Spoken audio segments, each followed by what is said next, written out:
ঘন কালো ধোঁয়ায় আচ্ছন্ন ইসরায়েলের আকাশ, চারদিকে ধ্বংসের চিহ্ন। এবার দিনের আলোতে ইরানের মিসাইল আঘাত হানল ইসরায়েলের বুকে। এতদিন রাতের বেলায় ইসরায়েলে মিসাইল হামলা চালিয়ে আসছিল ইরানি বাহিনী। এবার দিনের আলোয় ইরানি মিসাইল ইসরায়েলে আঘাত করায় সংঘর্ষে যোগ হল নতুন মাত্রা। আন্তর্জাতিক কয়েকটি গণমাধ্যম জানাচ্ছে, ইসরায়েলি গোয়েন্দা সংস্থা মোসাদের হেডকোয়ার্টার লক্ষ্য করে হামলা চালিয়েছে ইরানি বাহিনী। ইসরায়েলের এই ধ্বংসযজ্ঞ নিজেই ডেকে এনেছে বেনিয়ামিন নেতানিয়াহু। প্রতিশোধ নিতে মরিয়া ইরান চালাচ্ছে ইতিহাসের সবচেয়ে বড় ও ভয়াবহ মিসাইল হামলা। ইরানি বাহিনীর দফায় দফায় হামলায় যেন জাহান্নাম নেমে এসেছে ইসরায়েলে। এমন করুণ পরিণতির কথা জীবনেও কল্পনা করেনি ইসরায়েলিরা। পরিস্থিতি এমন পর্যায়ে গিয়ে ঠেকেছে যে এই যুদ্ধে আমেরিকার সহায়তা ছাড়া বাঁচার উপায় নেই ইসরায়েলের। সোমবার ইসরায়েলে বড় হামলার হুমকি দিয়েছিল ইরানের বিপ্লবী গার্ড বাহিনী। যেই কথা সেই কাজ। রাত নামতেই প্রতিশোধের মিসাইল ছুটে যায় ইসরায়েলের বিভিন্ন শহর লক্ষ্য করে। ইরানের চালানো নতুন হামলার জেরে দখলদার ইসরায়েল জুড়ে বেজে ওঠে সতর্কতা সাইরেন। ইসরায়েলি বাহিনীর সতর্কতার পরপর বিকট শব্দে কেঁপে ওঠে তেল আবিব ও পশ্চিম জেরুজালেম। ইরানের নিক্ষেপ করা মিসাইল ইসরায়েলের নতুন 4টি স্থানে আঘাত হেনেছে।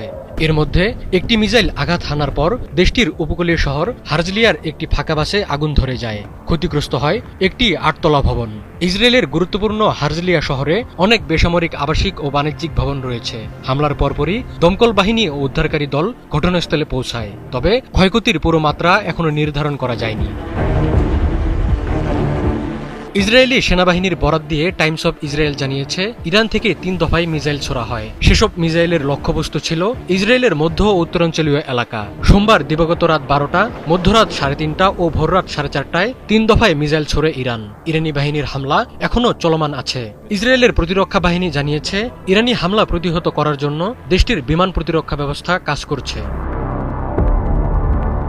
ইসরায়েলে ইরানের হামলার ভয়াবহতার আঁচ লেগেছে আমেরিকার গায়েও। ইসরায়েলে অবস্থানরত মার্কিন নাগরিকদের সহযোগিতার মতো পরিস্থিতি নেই দেশটির দূতাবাসের। আপাতত নিজেদের সুরক্ষার ব্যবস্থা নিজেদেরই করার আহ্বান জানিয়েছে মার্কিন দূতাবাস। বিপদ কেটে যাওয়ার আগ পর্যন্ত বম শেল্টার কেন্দ্র থেকে বের না হওয়ার অনুরোধ করা হয়েছে মার্কিন দূতাবাসের পক্ষ থেকে। এদিকে ইরানের হামলার তীব্রতা অব্যাহত থাকায় নিজ দেশের নাগরিকদের দ্রুত ইসরায়েল ত্যাগ করার নির্দেশ দিয়েছে চীন। মঙ্গলবার নাগরিকদের উদ্দেশ্যে উইচ্যাটে দেওয়া এক বিবৃতিতে নাগরিকদের জর্ডানের দিকে যাত্রা করার পরামর্শ দিয়েছে চীনা দূতাবাস।